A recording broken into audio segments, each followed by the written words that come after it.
स्वयं करो 3.1 नीचे के अनुपात समान है या नहीं, चारों संख्याएं समानुपाती है या नहीं, ये बताना बहुत आसान है, लेकिन उसके लिए समानुपात का थोड़ा कॉन्सेप्ट तो पता होना ही चाहिए। तो पहले चर्चा करेंगे समानुपात के कुछ बेसिक कॉन्सेप्ट पर।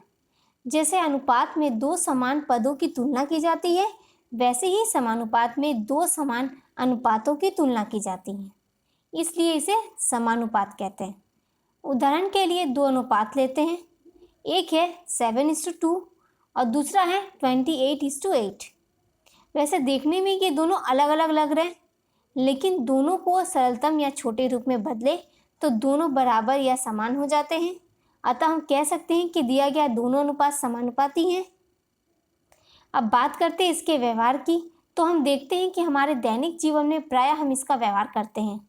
जैसे मम्मी 4 गिलास शरबत बनाने के लिए 3 गिलास पानी और 1 गिलास सिरप लेती हैं, यानी शरबत में पानी और सिरप का अनुपात है 3:1।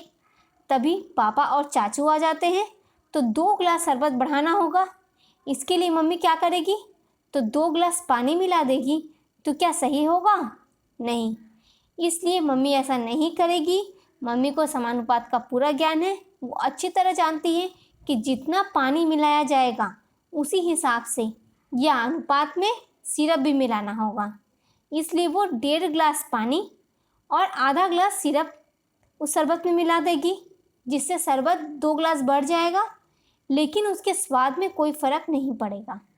देखिए, पहले और दूसरे बार के शरबत का अनुपात समान है, मतलब स्वाद या क्वालिटी समान है। अतः समानुपात में दूसरा अनुपात पहले अनुपात का ही बड़ा या छोटा रूप होता है, जिसे हल किया जाए तो दोनों पद बराबर हो जाते हैं। उम्मीद है थोड़ा कॉन्सेप्ट क्लियर हुआ होगा, और बाकी आगे सवाल हल करते करते जरूर क्लियर हो जाएगा। तो आइए हल करते हैं।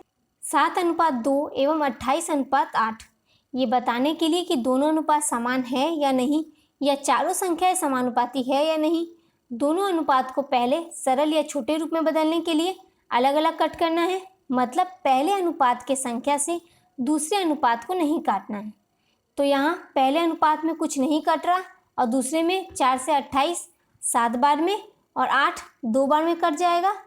कट करने के बाद दोनों अनुपात बराबर हो गया। अतः हम कह सकते हैं कि दोनों अनुपात समान हैं या चारों संख्याएं समानुपाती हैं। अगला है 9:7 एवं 18:14। दोनों अनुपात को अलग अलग कट करना है। यहाँ पहले अनुपात में कुछ नहीं कट रहा, और दूसरे में 2 से 18 9 बार में और 14 7 बार में कट जाएगा। कट करने के बाद दोनों अनुपात बराबर हो गया, मतलब चारों संख्याएं समानुपाती हैं। अगला है 1.5:3 एवं 4.5:9। दोनों अनुपात समान है या नहीं, या चारों संख्याएं समानुपाती है या नहीं, इसे इस तरह से भी समझा जा सकता है कि देखेंगे पहले अनुपात का पूर्व पद और उत्तर पद में जो अंतर है, वही अंतर दूसरे अनुपात में भी होना चाहिए। जैसे पहले अनुपात का उत्तर पद पूर्व पद का दोगुना है, दूसरे अनुपात का उत्तर पद भी पूर्व पद का दोगुना है, तो अतः हम कह सकते हैं दोनों अनुपात समान है या चारों संख्याएं समानुपाती हैं। अगला है 7:3 एवं 5:2। इस सवाल में दोनों अनुपात में कुछ नहीं कट रहा, तो डायरेक्ट कंपेयर करेंगे तो दोनों अनुपात समान नहीं है, क्योंकि 2 का 2.5 गुना 5 है और इधर 3 का भी 2.5 गुना यानी 7.5 होना चाहिए था, लेकिन यह 7 है, मतलब चारों संख्याएं समानुपाती नहीं हैं। अगला है 3AB:4AQ एवं 6B:8Q। कट करने पर A और A और दूसरे अनुपात में 6 3 बार में और 8 4 बार में कट जाएगा। अब दोनों अनुपात समान दिख रहे हैं, इसलिए चारों संख्याएं समानुपाती हैं। अगला है 5.2:6.5 एवं 4.5। पहले अनुपात के दोनों पद में दशमलव के बाद एक एक अंक है, इसलिए दोनों से दशमलव हटाने के लिए नीचे 10 लिखना जरूरी नहीं है। अब 13 से 4 बार में और 5 बार में कट जाएगा। दोनों अनुपात समान हो गए, इसलिए चारों संख्याएं समानुपाती हैं। अगला है 3y:7y एवं 12p:28p। इसमें y और y और दूसरे अनुपात में पहले p और p और फिर 4 से 12 3 बार में और 28 7 बार में काटने पर दोनों अनुपात समान हो गया, इसलिए चारों संख्याएं समानुपाती हैं। अगला है 5pq is to 7pr एवं 15s is to 21q। इसमें p और p दूसरे अनुपात में 15 5 बार में और 21 7 बार में काटने पर दोनों अनुपात समान नहीं हैं, इसलिए चारों संख्याएं समानुपाती नहीं हैं। सवाल में कहा गया एक आयताकार चित्र की लंबाई 10 सेंटीमीटर तथा चौड़ाई 6 सेंटीमीटर है तथा चित्र की लंबाई और चौड़ाई 2 सेंटीमीटर बढ़ाया गया, तो हमें बताना है आयताकार चित्र की लंबाई और चौड़ाई का अनुपात एक रहेगा या नहीं। इसे अच्छी तरह समझने के लिए एक चित्र बना लेते हैं। इसलिए पहले सवाल के अनुसार 10 सेंटीमीटर लंबा और 6 सेंटीमीटर चौड़ा एक आयत बनाने के बाद सवाल में कहा गया है कि चित्र की लंबाई और चौड़ाई 2 सेंटीमीटर बढ़ाया गया, तो लंबाई को 2 सेंटीमीटर बढ़ा दिया और फिर चौड़ाई में भी 2 सेंटीमीटर बढ़ा दिया, तो अब आयताकार चित्र की लंबाई हो गई 12 सेंटीमीटर और चौड़ाई हो गई 8 सेंटीमीटर। तो हमें ये देखना है कि लंबाई और चौड़ाई के अनुपात में कोई परिवर्तन हुआ कि नहीं। तो हम देखते हैं कि पहले आयताकार चित्र की लंबाई 10 सेंटीमीटर तथा चौड़ाई 6 सेंटीमीटर था, तो इसका रेशियो था 5:3। अब प्रश्नानुसार लंबाई और चौड़ाई को 2 सेंटीमीटर बढ़ाया गया, तो अब चित्र की लंबाई हो गई 12 सेंटीमीटर तथा चौड़ाई 8 सेंटीमीटर, तो इसका नया रेशियो हुआ 12:8। कट करने पर 3:2। अतः आयताकार चित्र की लंबाई और चौड़ाई का अनुपात एक नहीं रहा, क्योंकि जिस हिसाब से लंबाई को बढ़ाया गया उस हिसाब से चौड़ाई नहीं बढ़ा।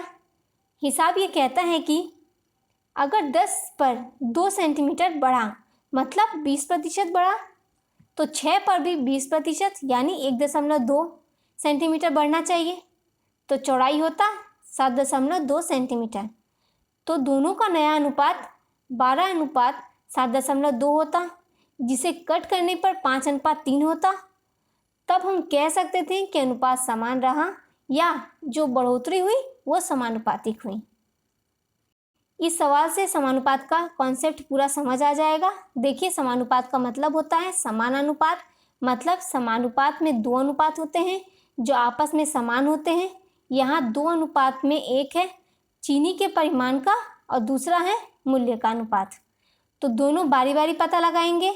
इसलिए प्रणव बाबू और दीपेन बाबू द्वारा खरीदे गए चीनी के परिमाण का अनुपात बराबर 500 ग्राम अनुपात 2 किलो। हल करने के लिए दोनों को समान इकाई में बदल देंगे, जैसे अनुपात में हमने सीखा था। तो हो गया 500 ग्राम अनुपात 2000 ग्राम।